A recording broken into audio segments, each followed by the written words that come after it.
In numerical analysis, Newton's method, named after Isaac Newton and Joseph Raphson, is a method for finding successively better approximations to the roots of a real-valued function. The Newton-Raphson method in one variable is implemented as follows. The method starts with a function f defined over the real numbers x, the function's derivative f, and an initial guess x0 for a root of the function f. If the function satisfies the assumptions made in the derivation of the formula and the initial guess is close, then a better approximation x1 is geometrically the intersection with the x-axis of the tangent to the graph of effort. The process is repeated until a sufficiently accurate value is reached. This algorithm is first in the class of householders' methods, succeeded by Halley's method. The method can also be extended to complex functions and to systems of equations.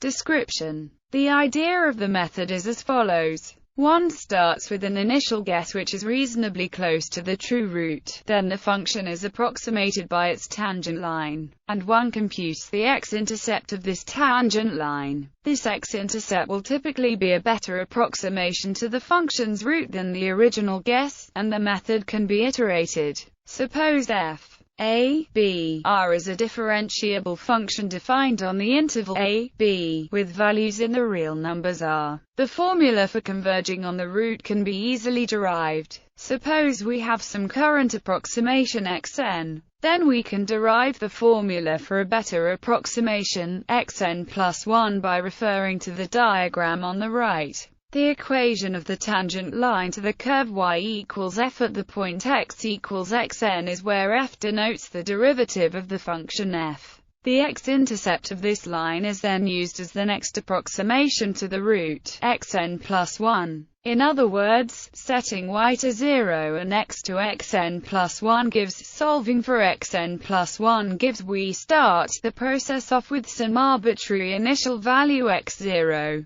The method will usually converge, provided this initial guess is close enough to the unknown 0, and that f0. Furthermore, for a 0 of multiplicity 1, the convergence is at least quadratic in a neighborhood of the 0, which intuitively means that the number of correct digits roughly at least doubles in every step. More details can be found in the analysis section below. The householders' methods are similar, but have higher order for even faster convergence. However, the extra computations required for each step can slow down the overall performance relative to Newton's method, particularly if f or its derivatives are computationally expensive to evaluate. History. The name, Newton's method, is derived from Isaac Newton's description of a special case of the method in De Analyse per equationis numero termina in infinitas and in de methodis fluxionem ac rerum infinitarum. However, his method differs substantially from the modern method given above. Newton applies the method only to polynomials. He does not compute the successive approximations, but computes a sequence of polynomials,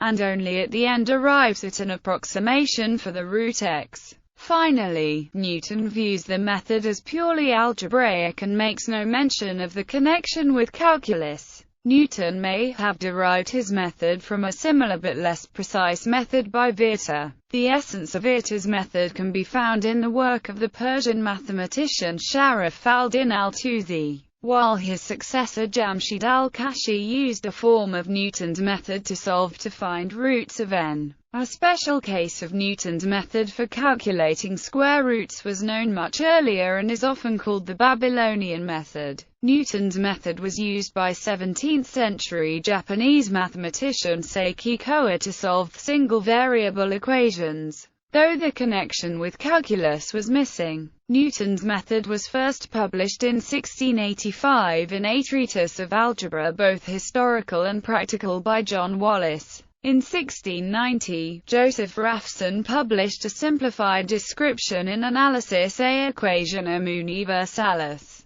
Raphson again viewed Newton's method purely as an algebraic method and restricted its use to polynomials. but he describes the method in terms of the successive approximations xn instead of the more complicated sequence of polynomials used by Newton. Finally, in 1740, Thomas Simpson described Newton's method as an iterative method for solving general nonlinear equations using calculus, essentially giving the description above. In the same publication, Simpson also gives the generalization to systems of two equations and notes that Newton's method can be used for solving optimization problems by setting the gradient to zero. Arthur Cayley in 1879 in the Newton-Fourier imaginary problem was the first to notice the difficulties in generalizing Newton's method to complex roots of polynomials with degree greater than 2 and complex initial values. This opened the way to the study of the theory of iterations of rational functions. Practical considerations.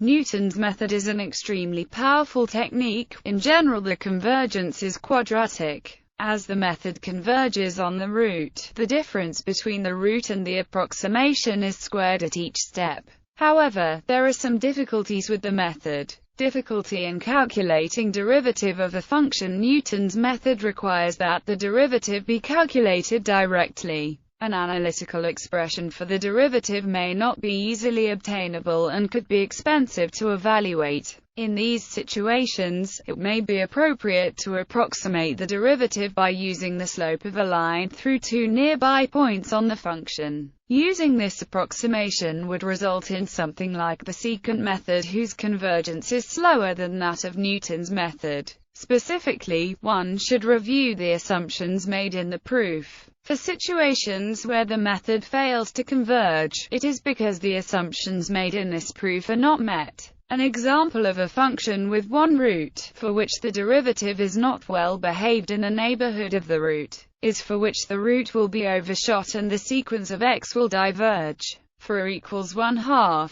the root will still be overshot, but the sequence will oscillate between two values. For 1/2 less than or less than 1, the root will still be overshot, but the sequence will converge, and for a 1 the root will not be overshot at all. In some cases, Newton's method can be stabilized by using successive over-relaxation, or the speed of convergence can be increased by using the same method. Stationary point. If a stationary point of the function is encountered, the derivative is 0 and the method will terminate due to division by 0. Poor initial estimate. A large error in the initial estimate can contribute to non-convergence of the algorithm. Mitigation of non-convergence. In a robust implementation of Newton's method, it is common to place limits on the number of iterations, bound the solution to an interval known to contain the root, and combine the method with a more robust root-finding method.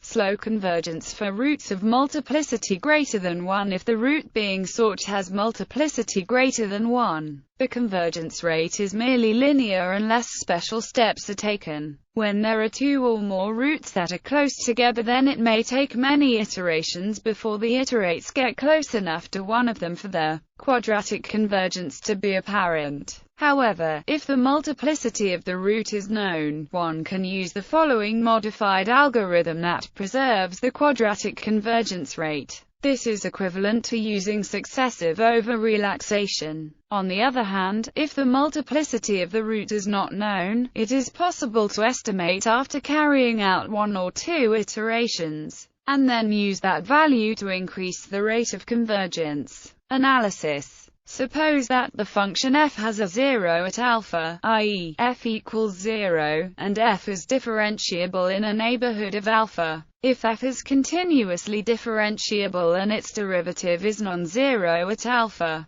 then there exists a neighborhood of alpha such that for all starting values x0 in that neighborhood, the sequence xn will converge to alpha. If the function is continuously differentiable and its derivative is not 0 at alpha and it has a second derivative at alpha, then the convergence is quadratic, or faster. If the second derivative is not 0 at alpha, then the convergence is merely quadratic. If the third derivative exists and is bounded in a neighborhood of alpha, then, where if the derivative is 0 at alpha, then the convergence is usually only linear. Specifically, if f is twice continuously differentiable, f equals 0 and f 0, then there exists a neighborhood of alpha such that for all starting values x0 in that neighborhood, the sequence of iterates converges linearly, with rate log 10 to. Alternatively, if f equals 0 and f0 for ex alpha, x in a neighborhood U of alpha, alpha being a zero of multiplicity R, and if fcr, then there exists a neighborhood of alpha such that for all starting values x0 in that neighborhood,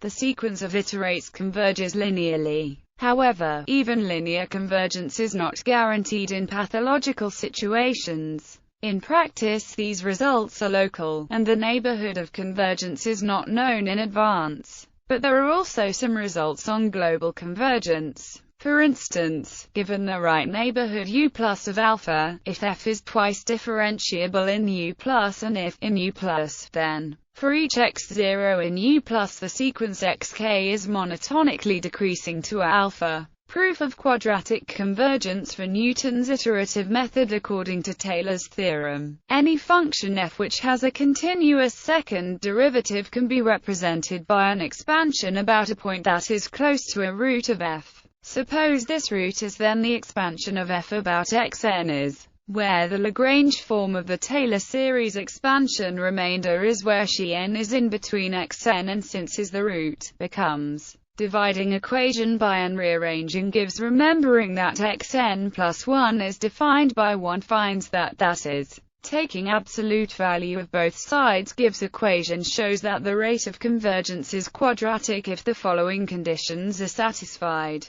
Sufficiently close to the root. The term sufficiently close in this context means the following. Taylor approximation is accurate enough such that we can ignore higher-order terms. Finally, can be expressed in the following way, where m is the supremum of the variable coefficient of on the interval defined in the condition 1, that is, the initial point has to be chosen such that conditions 1 through 3 are satisfied, where the third condition requires that basins of attraction, the regions of the real number line such that within each region iteration from any point leads to one particular root, can be infinite in number and arbitrarily small. For example, for the function, the following initial conditions are in successive basins of attraction. 2.35287527 converges to 4. 2.35284172 converges to -3. 2.35283735 converges to 4. 2.3528363227 converges to -3. 2.3528363223 converges to 1. Failure analysis.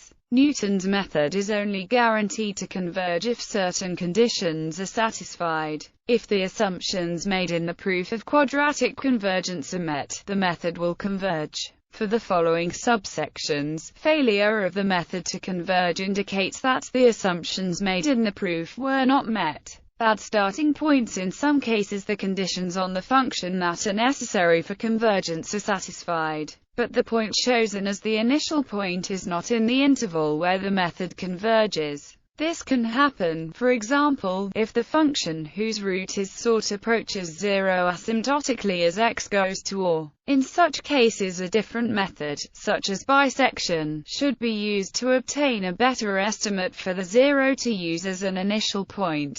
Iteration point is stationary. Consider the function. It has a maximum at x equals 0 and solutions of f equals 0 at x equals plus or minus 1. If we start iterating from the stationary point x0 equals 0, x1 will be undefined, since the tangent at is parallel to the x-axis. The same issue occurs if, instead of the starting point, any iteration point is stationary. Even if the derivative is small but not zero, the next iteration will be a far worse approximation. Starting point enters a cycle for some functions. Some starting points may enter an infinite cycle, preventing convergence. Let n take 0 as the starting point. The first iteration produces 1 and the second iteration returns to 0, so the sequence will alternate between the two without converging to a root. In fact, this two-cycle is stable. There are neighborhoods around 0 and around 1 from which all points iterate asymptotically to the two-cycle. In general, the behavior of the sequence can be very complex. The real solution of this equation is -1.769292235. Derivative issues. If the function is not continuously differentiable in a neighborhood of the root, then it is possible that Newton's method will always diverge and fail, unless the solution is guessed on the first try. Derivative does not exist at root. A simple example of a function where Newton's method diverges is the cube root, which is continuous and infinitely differentiable, except for ex equals 0, where its derivative is undefined. For any iteration point xn, the next iteration point will be. The algorithm overshoots the solution and lands on the other side of the y-axis, farther away than it initially was. Applying Newton's method actually doubles the distances from the solution at each iteration. In fact, the iterations diverge to infinity for everywhere. In the limiting case if the iterations will alternate indefinitely between points x0 and -x0, so they do not converge in this case either. Discontinuous derivative. If the derivative is not continuous at the root, then convergence may fail to occur in any neighborhood of the root. Consider the function its derivative is within any neighborhood of the root. This derivative keeps changing sign as x approaches 0 from the right, while fx minus x2 greater than 0 for 0 less than x less than 1. So f is unbounded near the root, and Newton's method will diverge almost everywhere in any neighborhood of it, even though the function is differentiable everywhere. The derivative at the root is non-zero. F is infinitely differentiable except at the root, and the derivative is bounded in a neighborhood of the root, f. Non-quadratic convergence. In some cases the iterates converge but do not converge as quickly as promised. In these cases, simpler methods converge just as quickly as Newton's method. Zero derivative. If the first derivative is 0 at the root, then convergence will not be quadratic. Let then and consequently, so convergence is not quadratic, even though the function is infinitely differentiable everywhere. Similar problems occur even when the root is only nearly double. For example, let then the first few iterates starting at x0 equals 1 or 1, 0.500250376, 0.251062828, 0.127507934, 0.0676719776, 0.0412244176, 0.0327412118, 0.03164232. It takes 6 iterations to reach a point where the convergence appears to be quadratic. No second derivative. If there is no second derivative at the root, then convergence may fail to be quadratic. Let then and except when where it is undefined, given, which has approximately 4/3 times as many bits of precision as has. This is less than the 2 times as many which would be required for quadratic convergence. So the convergence of Newton's method is not quadratic, even though the function is continuously differentiable everywhere. The derivative is not 0 at the root, and is infinitely differentiable except at the desired root.